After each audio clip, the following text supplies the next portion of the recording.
آگے بڑھے اور آپ کو بتائیں، نگران وزیر اعظم انوار الحق کاکڑ کی سربراہی میں قومی اپیکس کمیٹی کا اجلاس ہوا۔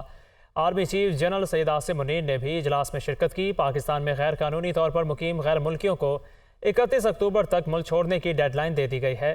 پاکستان نہ چھوڑنے والے غیر ملکیوں کو 1 نومبر سے زبردستی بے دخل کر دیا جائے گا۔ اسلام آباد سے یہ رپورٹ ہے۔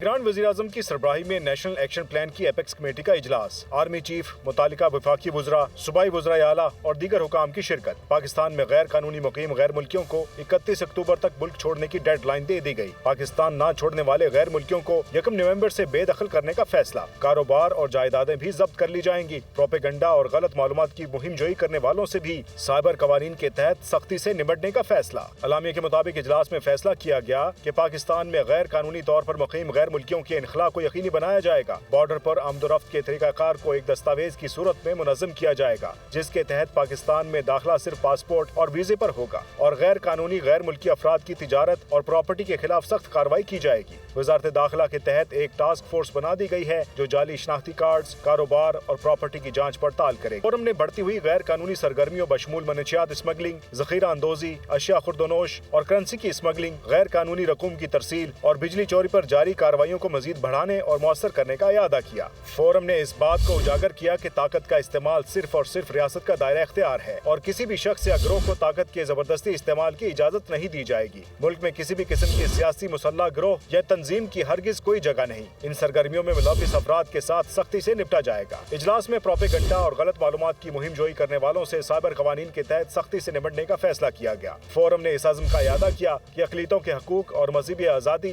اسلام اور پاکستان کے آئین کا حصہ ہیں۔ ریاست اس کو یقینی بنائے گی۔ فورم نے اس عزم کا اعادہ کیا کہ ایمان، اتحاد اور نظم کے اصولوں پر صحیح معنوں میں عمل کیا جائے گا اور ملکی ترقی کے لیے انتھک کوششیں جاری رکھی جائیں گی۔ نگران وزیر اعظم کی سربراہی میں قومی اپیکس کمیٹی کا اجلاس ہوا۔ Army chief general Syed Asim Munir نے اجلاس میں شرکت کی۔ Army chief general Syed Asim Munir نے کہا کہ اپیکس کمیٹی اجلاس ہر اعتبار سے تاریخی نوعیت کا تھا۔ تمام وفاقی اور صوبائی قانون نافذ کرنے والے اداروں کے سربراہان میٹنگ کا حصہ تھے۔ یہ رپورٹ دیکھیے۔ ایپیکس کمیٹی کا اجلاس ریاستی عملداری قائم کرنے کے لیے کسی بھی حد تک جائیں گے۔ سپہ سالار کا 2 ٹوک پیغام، ہندوستان کو بھی شاعرانہ انداز میں ایپیکس کمیٹی میں army chief general Syed Asim Munir کا کہنا تھا کہ ایک پاکستانی شہری کی جان و مال اور فلاح و بہبود کسی بھی دوسرے ملک اور کسی بھی دنیاوی مفاد سے مقدم ہے۔ پاکستان کے پاس واحد راستہ آگے بڑھ کر درپیش چیلنجز کا مقابلہ کرنا ہے۔ آخر میں آرمی چیف نے بھارت کو اقبال کے شعر میں جواب دیا۔ آرمی چیف کا کہنا تھا، نہ سمجھو گے تو مٹ جاؤ گے اے ہندوستان والو، تمہاری داستان بھی نہ ہوگی داستانوں میں۔ دوسری جانب نگران وفاقی وزیر سرفراز بگٹی کہتے ہیں پاکستان میں 4.4 ملین افغانی مقیم ہیں۔ 1.40 ملین افغانیوں کے پاس رجسٹریشن ہے۔ 1.73 ملین افغانی کہیں رجسٹرڈ نہیں، جبکہ افغان کارڈ ہولڈرز کی تعداد 0.85 ملین ہے۔ پاکستان میں غیر قانونی طور پر مقیم تمام افراد کو 1 نومبر تک ڈیڈ لائن دے رہے ہیں۔ رضاکارانہ طور پر اپنے وطن واپس نہ جانے والوں کو ڈیپورٹ کیا جائے گا۔ اللیگل امیگرنٹس ہیں، اللیگل سٹیزنز ہیں جو پاکستان میں اللیگل مینز کے ساتھ رہ رہے ہیں، ان کو ہم نے 1 نومبر کی ڈیڈ لائن دی ہے۔ 1 نومبر تک وہ رضاکارانہ طور پہ واپس اپنے اپنے ممالک میں چلے جائیں، اور اگر 1 نومبر تک نہیں جاتے، ہماری جتنی بھی لا انفورسمنٹ ہے، اسٹیٹ کی جتنی بھی لا انفورسمنٹ ہے، وہ پروونشل گورنمنٹس ہوں، وہ فیڈرل گورنمنٹ کے ادارے ہوں، وہ جو بھی ہماری انفورسمنٹ ہوگی، ہم اس انفورسمنٹ کے تحت ہم ان کو ڈیپورٹ کریں گے۔ 1 نومبر سے پہلے تک ان کے پاس ٹائم ہے کہ وہ یہاں سے چلے جائیں۔ اس کے بعد جو ہمارا 1 نومبر ہی ڈیڈ لائن ہے ہماری پاسپورٹ اور ویزا کی، کہ پاسپورٹ اور ویزا جو ہے، ویزا لے کے اس ملک میں کوئی آئے گا، دنیا میں کہیں ایسا نہیں ہوتا ہے کہ آپ کسی اور ڈاکومنٹ پہ دنیا میں کہیں ٹریول کریں۔ یہ ہمارا ملک واحد ملک ہے دنیا میں جہاں پر آپ بغیر کسی پاسپورٹ کے، ویزا کے، کسی تذکرہ سے، کسی اور سے آپ اس ملک میں آتے ہیں۔ تو اس کو اسٹرینتھن کرنے کے لیے ہم نے یہ فیصلہ کیا ہے کہ 1 نومبر آنورڈ کوئی بھی شخص، کوئی بھی ملک کا رہنے والا پاسپورٹ اور ویزا کے بغیر ہمارے ملک میں داخل نہیں ہوگا، اور وہ صرف پاسپورٹ چلے گا۔ سیکورٹی فورسز کا خفیہ اطلاع پر خیبر پختونخوا کے ضلع ٹانک میں آپریشن۔ شدید فائرنگ کے تبادلے میں 10 دہشت گرد ہلاک ہو گئے۔ دہشت گردوں سے اسلحہ اور بارود بھی برآمد ہوا ہے۔